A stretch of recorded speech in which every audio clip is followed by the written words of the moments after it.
step across the city line. How does Newport News address that? How do we work with the Hampton department, or what do you? So we have a really good relationship. I have lunch with Chief Salt once a month just to make sure to keep those relationships going. But really the work is done with the officers at the line level, the officers who work those bordering neighborhoods. We have a group of crime analysts. I think we have 7 or 8 crime analysts. And they share, when reports come in, we share our reports with Hampton. They share their reports with us. We send our CompStat report to them. They send their crime reports to us. And we know that Steve's going back and forth. Here's somebody we're looking for. If they have a robbery suspect that may be in the city, we would be the ones that make the arrest and turn everything over to Hampton. If we have someone who's committed a crime in Newport News and they're in Hampton, they would do the arrest and turn it back over to us. So we have a really good working relationship. Also, with the state police has a fusion center for all the departments in Virginia. Intel goes to the state police fusion center and then they send it out. So Richmond, Charlottesville, Roanoke would send stuff to state police, and they would send it out to all the other departments. So I feel really good with our communication. I think we have a really good working relationship. And in most big organizations, the line level, the officers, the detectives, they share a lot of information back and forth. You had a question? I got robbed a couple of weeks ago. This might not be a big thing to you. A robbery is a huge thing to me. Well, everybody has to pay personal property taxes twice a year. Okay. And you have a registration card. Okay. I get a mailing from DMV alerting me that my registration card is going to expire. Okay. So you send them a check. You know, you can save money by going through the mail. And you give them a check for $70 or $80. They send you a new registration card, expiration date of 2021. Okay. And they send you 2 decals. You put them on your license plate. Okay. Well, a couple of weeks ago, I go bowling, and I go to get my bowling ball out of the trunk, and I raise my trunk up, and I'm looking at my license plate. It says March of 19. Mm-hmm. And I go to the front of the car, March of 19. And this is April. And I'm like, oh my gosh. So I looked in the glove compartment, and sure enough, it says 21. And I said, I know I put those 21 on that license plate. So I go to DMV, and I wait. The lady asked me, how can I help you? And I said, well, I've been robbed. And she said, how's that? And I said, they took my license plate decals. Mm-hmm. And she said, have you got $1? And I said, yeah. And she said, $1. Okay.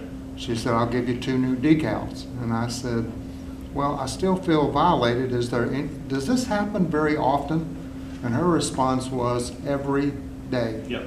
So She said, you're lucky in one sense that they only took the year decal. Mm-hmm. Some people, they take the whole license plate. Mm-hmm. And she said, this time, make sure that you're putting the decal on the bare metal, not over top of the previous year. Oh, that's smart. And I said, is there a way that I can prevent this from happening? And she said, take a razor blade and do like a cross. Yeah. So I get home, and I think, who could have done this? I mean, my car is parked right in front of my house overnight. Yep. Somebody in the middle of the night came by and did this. So you walk down the street trying to anticipate, how can I prove who took my decals? I mean, yeah, I have new ones on there, but I still want to know who did this. Yep. No, And I walk down the street, and there's a vehicle, and it has where normally would be the month, and it has 21. And where the year is, it says 19. Mm-hmm. And you can't help but think, Sure. is there a kid here that was doing something silly, and this is what he did, and he wasn't paying attention, he didn't know where the decal was supposed to go, and he put it over top of the month. All right, so first thing, when you said robbery is force, threat, or intimidation. Somebody took something you by force, threat, or intimidation. You say robbery to me, I'm thinking somebody pulled a gun on it. So I'm like, that's huge, because that's really a big gauge for us for violent crime. So that's kind of what we call that a theft, right? And you're right, it does happen. When she says it happens every day, all over, not just Newport News. What happens is they take the decals off and put them on their vehicle. So what happens is it's usually somebody in the neighborhood, maybe juveniles, but somebody who needs those stickers, young people. And it does. That's one of the things they do teach is to kind of cut it up so that you have to put out multiple layers. I hadn't heard the thing about putting on a license plate. That makes sense. Well, so what can we do about it is people looking out for each other. It's the same thing with homes getting broken into. It's one of the hardest crimes. If you get robbed at 2 o'clock in the afternoon, you know what time you were robbed. If you go to work Monday through Friday or whenever from 8 to 5 and you come home and your home's broken into, when did it happen? Sometime between 8 and 5. So I got to have officers and detectives. Well, when does it happen? When are others happening in the neighborhood? Have we had other burglaries? What was taken? That's 8 hours of trying to figure out when that time frame occurred. So one of the things we talk about proactive is citizens looking out for each other. Who's in the neighborhood? Who isn't? What's going on?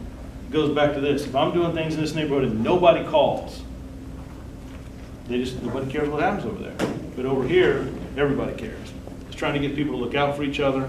We do map that where our larcenies are at. We look at it in kind of a 2-week time frame, the last 14 days.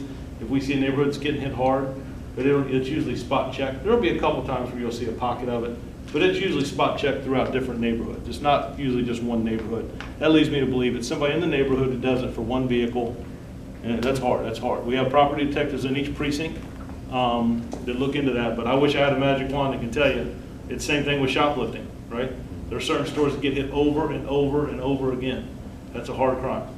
But I thought they would charge you more. I thought they were going to make you go to a police report and wanted you to pay another $50 or something like that. They just gave you, it was just $1 and they gave you no decals. No, but you should report it. Did you call the police and report it?